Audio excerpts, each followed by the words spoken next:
Hello everybody, welcome back. Thanks so much for joining me. Today we're going to go through your July challenge entries and pick a winner, and I'll also discuss why.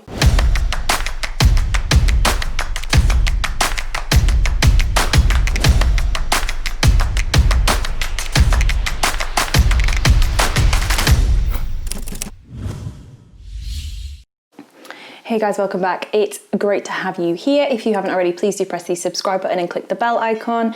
This is a channel all about dog photography. I upload a video every week, usually once a week, sometimes more than that if I feel like it, and we talk about all things dogs. So today I just want to go through the shortlist of the July challenge entries, and the July challenge was foreground interest. As you guys well know, especially from Instagram, that I love images with foreground interest in. It adds dimension, layers, and other nice things. So what I did was I pushed that back out to you guys, challenged you all to create images with good foreground interest and give me your take on it. And I was gonna pick a winner, feature it in a video and also in a blog post. But actually the quality and quantity of all of the entries far surpasses anything that I could have imagined, and therefore I wanted to sit and go through them with you. So I've got in front of me obviously the iMac, and in the iMac I have the images. So in front of you guys right now as well, you should be able to see my shortlist. So this is the shortlist of images.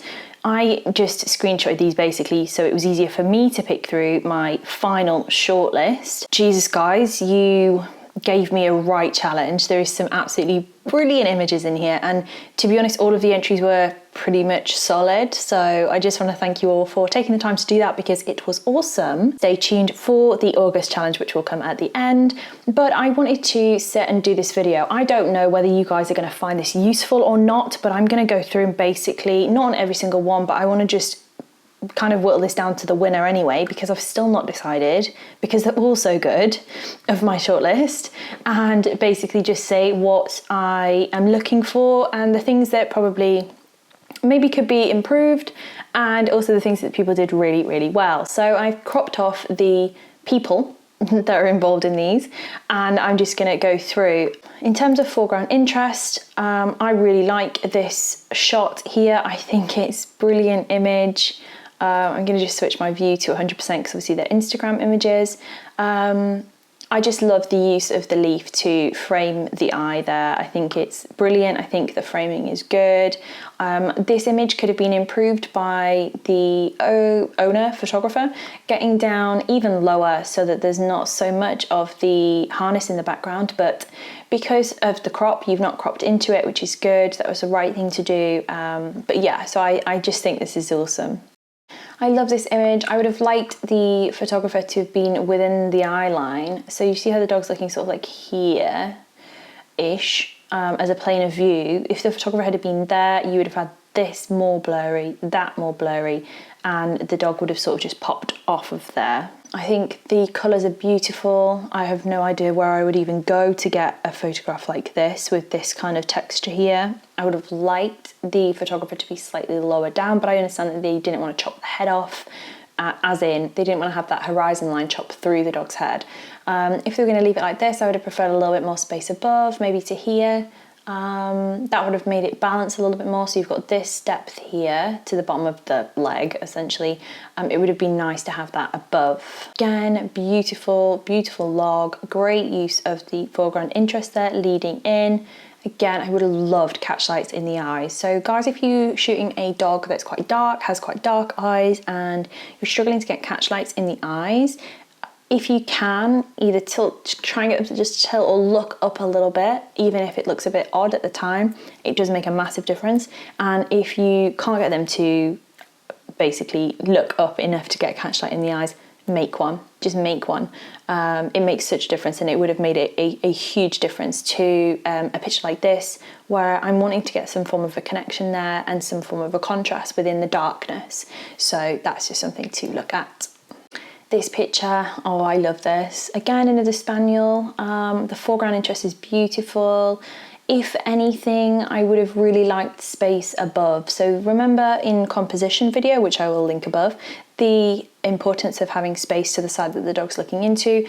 In this situation, it's kind of the same, so you would want space above because the dog is looking up. See, this is super hard. It's really hard to get foreground interest from water level because you are therefore in the water or your lens is in the water. So actually to get a shot like this is brilliant. I like the mood of it. I like pretty much everything about the shot. The only thing that I don't like is this green up here because it just draws my eye that way, and actually I want to be going this way. But other than that green, this is an amazing shot, and to be honest, I'd probably find it quite difficult to get that shot, just saying. Not usually a massive fan of black and whites, if we're being honest, but this particular image, I just really like it. There's a lot of mood here. I'm wondering, you know, where is this dog going? Is this dog going to the vets? Is this dog's final car journey? Is the dog being adopted? Is it going to a new home? There's so many questions about this, and the use of the foreground tells the story. It tells me that dog is behind glass, and so I'm wondering why. There's a storytelling aspect to it, and I love it. Also, very sharp in the eye. Brilliant work. I like this shot. This is one of my favourite shots because I just think they look so happy, and the foreground interest on the floor is pretty much bang on. The one thing that is sort of making this slightly less perfect is just the haloing, which is most noticeable around the side of this dog's head. But apart from that, so that's just a little bit of a masking thing to look at. But apart from that, I absolutely love this shot. Oh, I like this image. I like this image a lot. The fact that the photographer got those 2 ears of grass to the outside of those eyes and didn't have that one come up over the eye is actually quite a miracle. I really like this shot. Obviously in the UK we do not crop dogs' ears. It's illegal to crop a dog's ears.